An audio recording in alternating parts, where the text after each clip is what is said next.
Well, Matt Murdock's journey is a long one. I mean, we've seen many chapters in his life up until this point, um, and and we knew that if we were going to revive the character, we needed to show that passage of time, and and and see what happens to him when that balance he's established between Matt Murdock and Daredevil is shattered.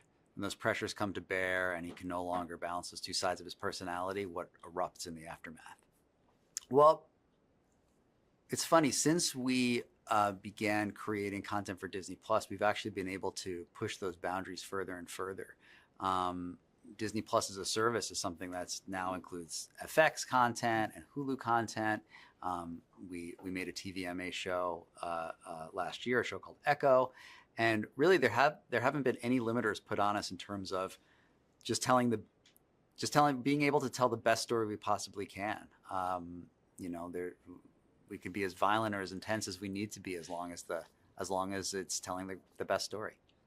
At Marvel, we are always trying to honor the source material, and the stories that came from publishing over the last, in Daredevil's case, almost 60 years. And there are so many waves to these characters. Different creators come in, writers and artists, and they bring something new to the table.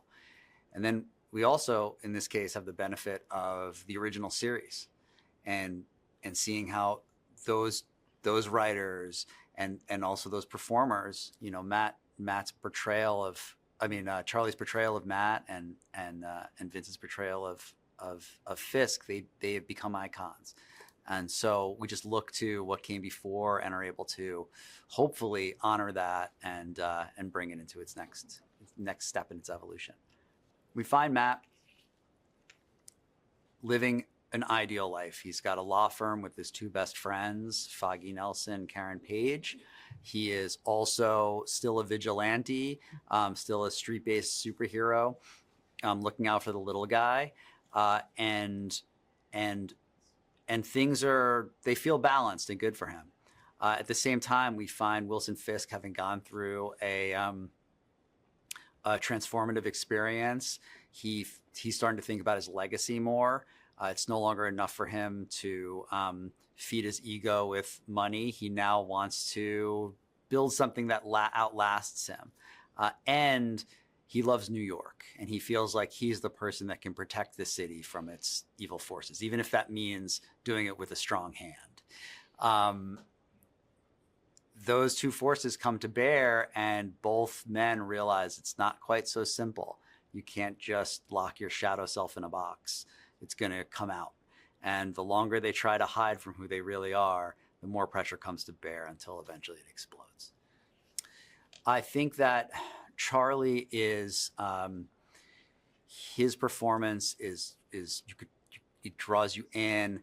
It's filled with pathos. You really feel for this guy, because you can imagine what it would be like to be in his shoes. He as a performer, he really draws you in, and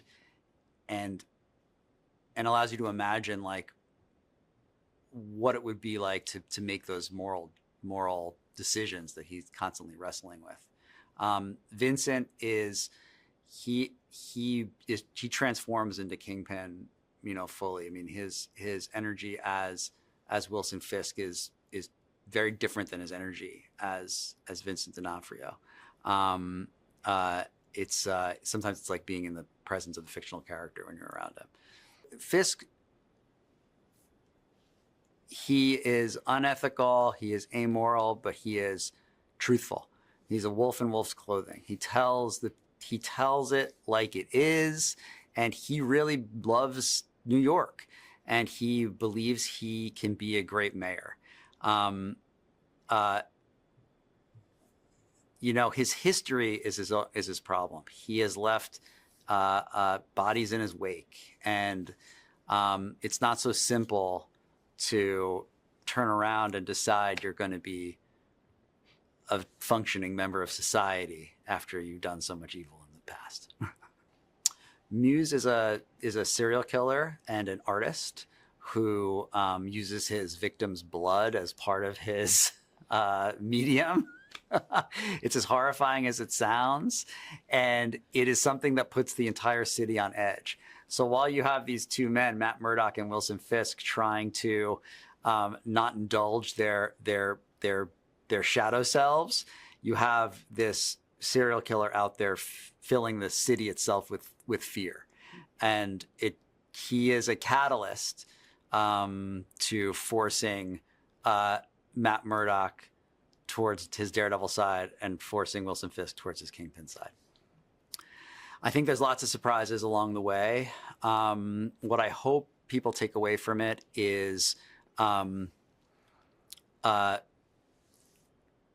like, I really want this conflict between Wilson Fisk and Matt Murdock to really land hard with people, and to lead to the big emotional and action-packed culminations that we set out to make.